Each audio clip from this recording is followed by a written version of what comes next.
Hey guys, David here from Athletic Edge Gym Aberdeen, bringing to you another video to help you guys get through lockdown until the gyms reopen, hopefully at the end of April.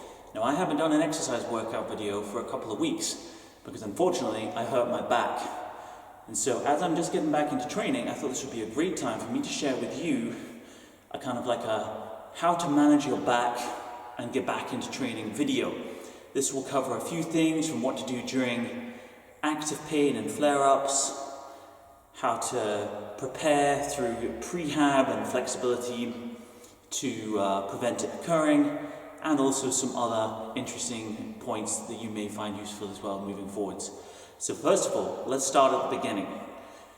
During active pain and flare-up, the first thing you want to do, especially if it's a muscular pain, obviously it's very different if you've got issues with your discs or if you've got an issue with your bones or like tendons. That's a different ball game. But if it's a muscular back injury, your standard lower back pain, which a lot of us get, you want to try and stay mobile. It can be very easy to just sit on your bum and not move, because when you're not moving is when you're in the least pain. But actually by not moving, the muscles stay tight, because what happens is the injured area doesn't always tend to be the sorest part, because what happens is the muscles around the injured area will all tighten up to protect it, to prevent you from mobilizing and using the sore muscle. But what you need to do is just gradually ease that tension by just staying as active as you can. I'm not saying run a marathon.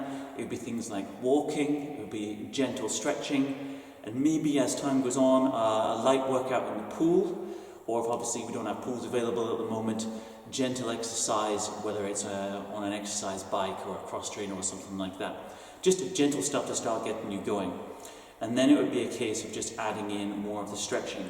As well as that, finding a good physio or chiropractor or whatever kind of person you normally use to deal with these injuries is really key as well, because they can help you get to the bottom of what the cause is and give you some treatment plans for it as well, which we'll get to slightly later on. Right, so it's pretty simple. Step one, don't be too sedentary. Start moving as soon as you can and just take it gently does it. Once you're able to return to training gently, there are systems you need to put into place to ensure that you don't get recurrence and to ensure that you're able to maintain the performance levels you had before. Because once you've had an injury, things can drop back, you can lose your confidence, it can get in your head, and also it's an indicator that the weight you were lifting was maybe potentially not suitable.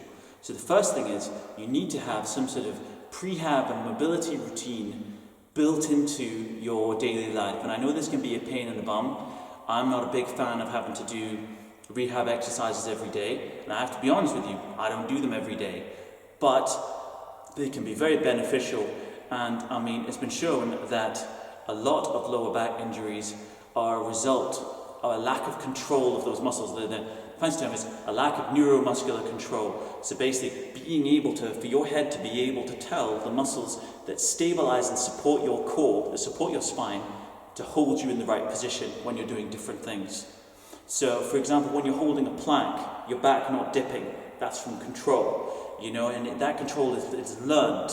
It's not automatically there. So being able to do that and having the muscles surrounding the spine strengthened, stabilized, and trained to hold it that way will help prevent further injuries, and is a great way to prehab your back, to prevent having to do any rehabilitation after an injury. Now, there is no one-size-fits-all fix for this, and there's no specific prehab plan that I would say, is the only one you need to do. But if there was one that I would rate above the others, it would be something called the McGill method. This is a back specialist called Stuart McGill, and he has his kind of McGill method, which is basically to assist with lower back and get people back into exercise who've had debilitating injuries in the past. His prehab routine consists of an exercise trio he calls the Big Three. Now, I'm going to show you guys the Big Three and their progressions, and then obviously talk about some additional things we can do afterwards as well. So the first one is a curl up. Now I'm going to do these initially on the bench, these first two, and then I'm going to move the bench out of the way and I'm going to do them on the floor as well, because obviously sometimes in the earlier stages you don't want to be overextending to get down to the floor, because that might be too tight for your back. And also it's good because it's more visual for the camera here as well. So the first one is called a curl up. So this is exercise 1 of the big 3. So you want to lie back, you need to make sure your bench is long enough here. And what you're looking to do, bring your foot up here. Then what you want to do is place one hand under the natural curve of your spine. So you shouldn't be lifting, shouldn't be lowering, under the natural curve of the spine.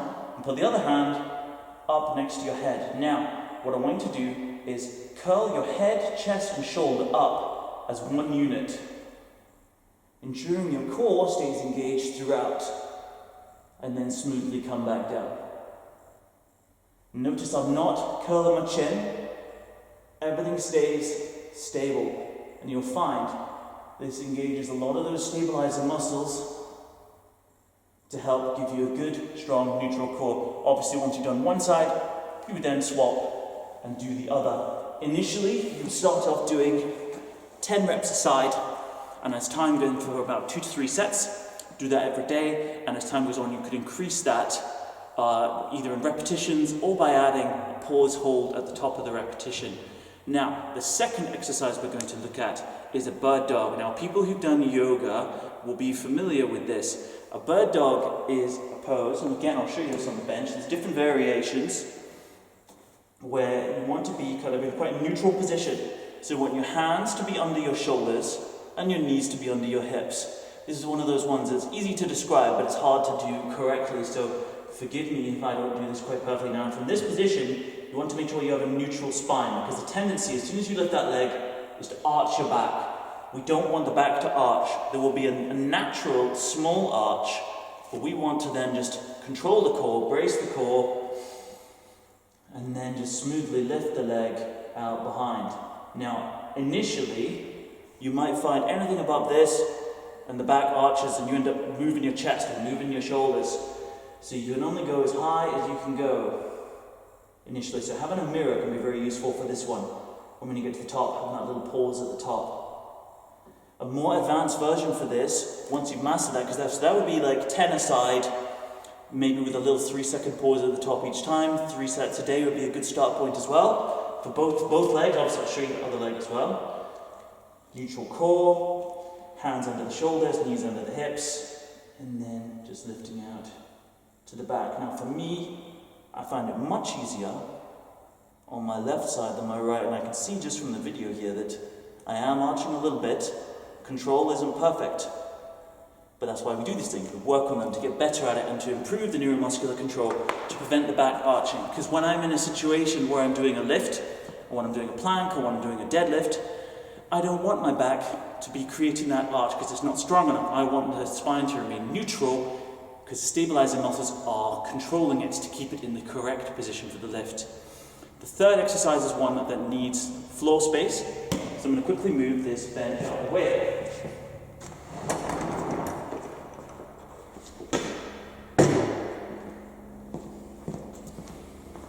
Now, our third exercise here is going to be a side bridge. There are 2 versions of this. The first one has you on your knees. This is your easier version. So you're going to have your feet behind you, 90-degree angle on your knees stacked one on top of the other. Small bend in the hips, elbow just in front or underneath the shoulder. Now from this position here, hand on the hip, I just want you to lift your hips up and forwards, and then drop them back and down, all the while maintaining a strong brace in the core. This is going to strengthen up those obliques.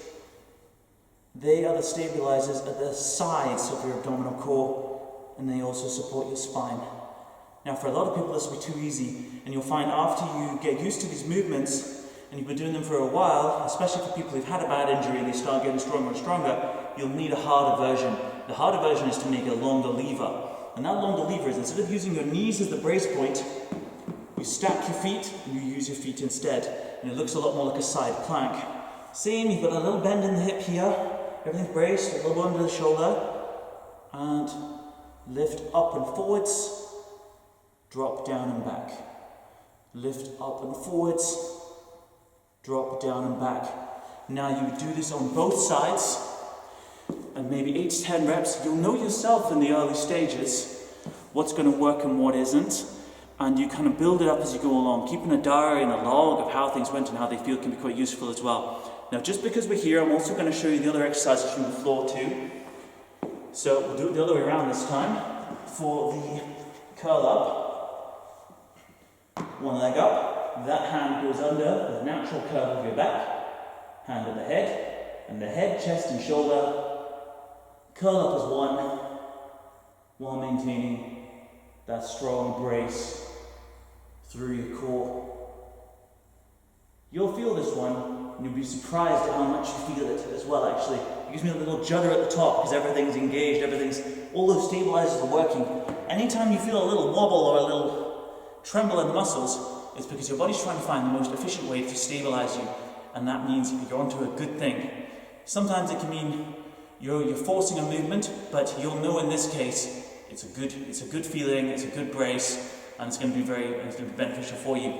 Now again, the hands and knees for the bird dog, the basic version, hands under the shoulders, knees under the hips, come a little bit further back there, and then drawing back and down.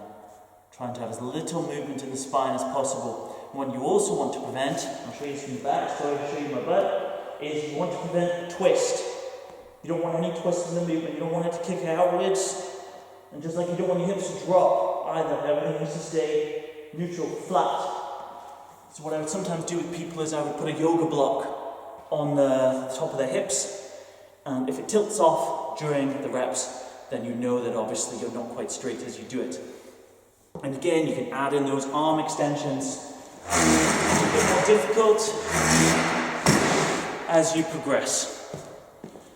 So, that's the McGill Big Three. They're a really good start point for building up the neuromuscular control and the muscles to help prevent future back injuries and to help you rehab from a current one that you're maybe working on. So these are exercises that I'm going to be doing every day. Now, as well as that, having a good physio or a good personal trainer who knows you, knows how you move, can be really beneficial as well, because, as I said, it isn't a one-size-fits-all, and different exercises are going to suit different people. And some people may have underlying conditions and different situations that make them unable to do certain movements. For example, if somebody had tendinitis in their elbow, or they had a wrist that wasn't flexible enough to put their hands down, or you'd had shoulder surgery recently, you wouldn't be able to do the bird dog, you know? Or if you had issues with the discs in your back like I do, then potentially doing one of the other rec movements might not work either. So having a good PT, having a good physio who can then also instruct you and give you these coaching movements and make sure your form is good is really important for moving forwards as well. So because they can identify the key areas you need to improve on as well, because we'll all have different areas where we're weak and different areas where we're strong. So the next thing I would say, and this usually applies to the guys rather than the girls, is check your ego at the door. A lot of times we injure ourselves because we're lifting too much, and obviously the first thing you need to do when you're rehabbing and when you're getting back into the gym is take some kilos off the bar. Doesn't mean you're not going to get a good workout, but peeling some weights off each side, getting the form just right, rebuilding yourself, it takes time. Doesn't mean you're going to get weaker. Recent studies have shown it only takes about 20% of the stimulus to maintain the muscle that you've built. So if you think what you were doing before was 100% effort, 1/5 of that effort should be enough to maintain the muscle you had and maintain the strength you had. So don't worry if you have a period of not quite hitting your peak weights, because you'll soon be back there as well. As well as that, adaptation to your exercise is important as well. Obviously, you've got your two main movement complexes that affect your spine and your core, and that's your squat complex and your deadlift complex. And by that I mean exercises that are squat type movements and exercises that are deadlift type movements. Now obviously squat is a staple for a lot of people and is a really good compound lift for building leg strength, hip strength, bum strength, core strength, but there are lots of different varieties you can do in its place that are just as effective and then will help build the stability that means that when you get back to your big lift, you'll actually be surprised that you'll be stronger and more stable than you were before.